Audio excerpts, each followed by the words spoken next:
any greenhouse is going to make the impression that it's performing well spring, summer, and fall. It's during the winter season that we actually get to find out how well our greenhouse actually works.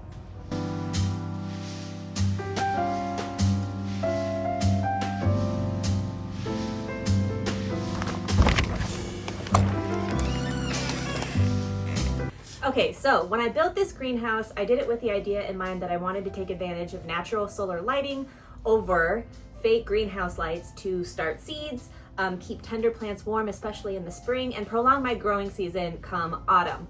That being said, it wasn't really my intention to create a space where I could grow food year-round. But citrus and olives do benefit from a cold period. So they thrive 25 degrees Fahrenheit and above for a short season, and when you reach those deep temperatures, what you end up doing is fostering the ability for the plant to set new blossoms and create more fruit.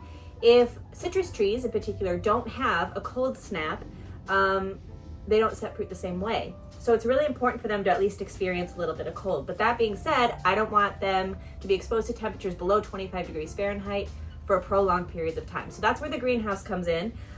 If we are experiencing an especially cold snap where it's going to be in the teens, within the greenhouse space, these plants will come indoors. Right now, the plants are thriving. I do have new buds and flower blossoms on my orange tree here. The lime and the lemon looks to be performing the same. There's new leaf growth on my olives. Let me show you what all I have in here right now. Right now, all of my palms seem to be doing just fine. In the greenhouse, I do have a kibia vine that was on the outside of the barn before I put the greenhouse here. So that's dormant right now, but definitely still alive. I just have some pots and seed trays. Down here, I brought in my Thai chili pepper plant because I wanted to finish letting these ripen/dry. So the intention here wasn't necessarily to keep this alive. It was more to just let everything finish ripening. I do have some herbs in here that did not do well. This is a cold hardy orange back here. New leaf growth on there, so that's a good thing. I do have some palms that just are decorative and go on the patio. This is an olive that is experiencing some new leaf growth. These are bulbs. I can't remember the name of them, but they are a winter lover. I just showed you the orange with the new blossoms earlier, so that's a good thing. Over here, I have another orange. Oh no, this is my yuzu lemon.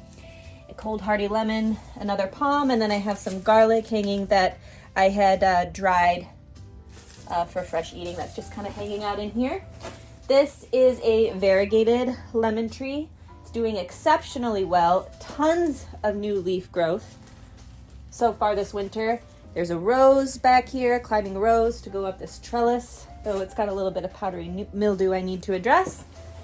So that's about all I have in here right now.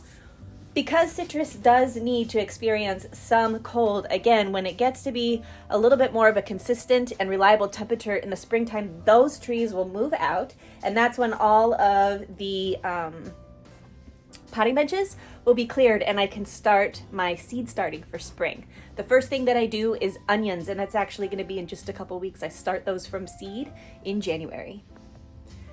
Originally, I kind of wanted to do the thing where I cut greenhouse grade plastic and fit it over each window so that from the outside you couldn't tell that the greenhouse was insulated. And I thought that that would look better, but here's the thing. Form absolutely follows function on the Homestead. Cutting that plastic was a pain in the ass. It was falling off, drafts were still getting through, and it wasn't effective. So I thought, you know what, screw it. I'm gonna wrap the entire greenhouse with greenhouse grade plastic. That's exactly what I did. I folded this like a gift box.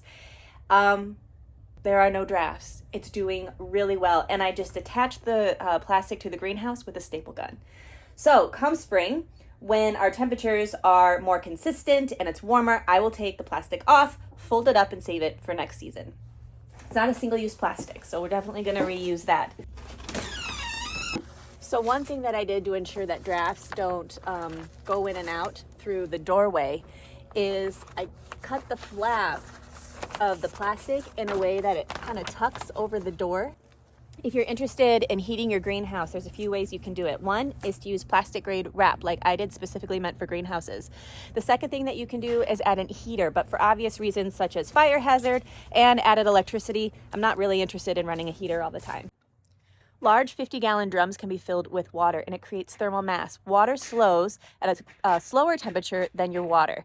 So what ends up happening is it retains heat and spreads it to the nearby plants that are surrounding the drum. The other thing you can do is reflective insulation board. I've done that before. I put it on a back wall where the sun hits it and it radiates heat into the greenhouse. So those are a few ideas. And of course, keep a thermometer handy because all of this is moot if you actually don't know how hot or cold your greenhouse is staying.